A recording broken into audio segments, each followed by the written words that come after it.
दोस्तों, कोरोना की महामारी तेजी से बढ़ रही है हैं जी।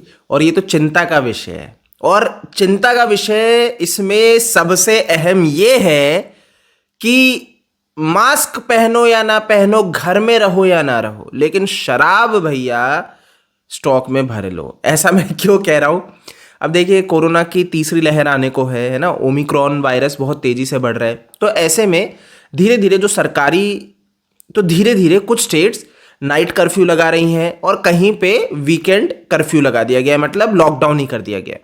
तो ऐसे में तमिलनाडु जो सरकार है, उन्होंने तमिलनाडु राज्य में क्या किया, संडे को लॉकडाउन लगा दिया है। जी हाँ, संडे को लॉकडाउन रहेगा और नाइट कर्फ्यू जो है वैसा का वैसा रहेगा। अब ऐसे में जो भाई शराब पीने के शौकीन हैं, उनके लिए चिंता का विषय ज्यादा है। कोरोना से कोई जिए या मरे, ये इतना बड़ा चिंता का विषय नहीं है। तो ये भाग गए शराब के ठेकों पे और स्टॉक भरना शुरू किया।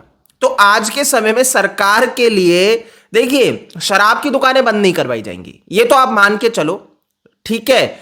जिम बंद हो जाएंगे, सारी चीजें बंद हो जाएंगी, लेकिन एट लास्ट शराब की दुकानें बंद नहीं होंगी। खैर, अभी तो जिम भी बंद नहीं है। जिनको वैक्सीन लग चुकी है वो जिम जा सकते हैं, लेकिन शराब की दुकान में ऐसा कुछ नहीं है। वहां पे नशेड़ी कोई भी हो, उसने वैक्सीन लगाई हो या नहीं लगाई हो, वो आराम से स्टॉक भर सकता है। तो ऐसे में तमिलनाडु को कितने का भैया प्रॉफिट गया, 210 करोड़ की शराब बिक गई सिर्फ और सिर्फ शनिवार को, क्योंकि संडे को लॉकडाउन था।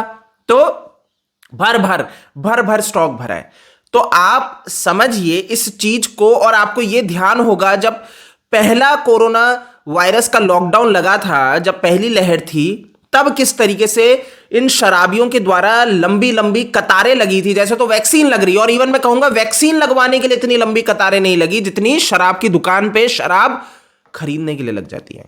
तो ये किस दिशा में जा रहा है? मुझे तो हंसी आती है चीज देख के, और इस तरह के फोटोज देख के कि आप खुद देखिए कैसे बक्से भर भर के, पूरे कार्टन भर भर के शराब ले जाई जा रही है, जिसमें ना ही मास्क है और लंबी लाइनें लग रही है।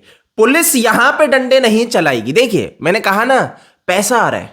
अब शराब ज्यादा बिकेगी तो सरकार को ज्यादा पैसा आएगा। तो यहां पे पुलिस डंडा कैसे मार दे? शराबियों के ऊपर डंडा नहीं मारेगी। डंडा किन पे पड़ेगा? डंडा उन पे पड़ेगा जो कार में बैठे हैं, फोर व्हीलर में। अगर गलती से मास्क नहीं लगाया, आपको उतार के डंडा भी मारा जाएगा, आपके ऊपर चालान भी किया जाएगा। क्योंकि आप फोर व्हीलर में विदाउट मास्क अगर घूमोगे तो इससे भैया सरकार को कौन सा प्रॉफिट हो रहा है? चालान कटने पे पैसा आएगा ना। समझ गए? तो कोरोना वायरस आज के समय में सबसे बढ़िया हथियार है पैसा कमाने का। ये बहुत क्लियर दिख रहा है। और पिस रहा है तो आम आदमी पिस रहा है। तो यहां पे सख्ती होनी चाहिए, ऐसी शराब के ठेके बंद कर देने चाहिए। क्या ऐसी जरूरत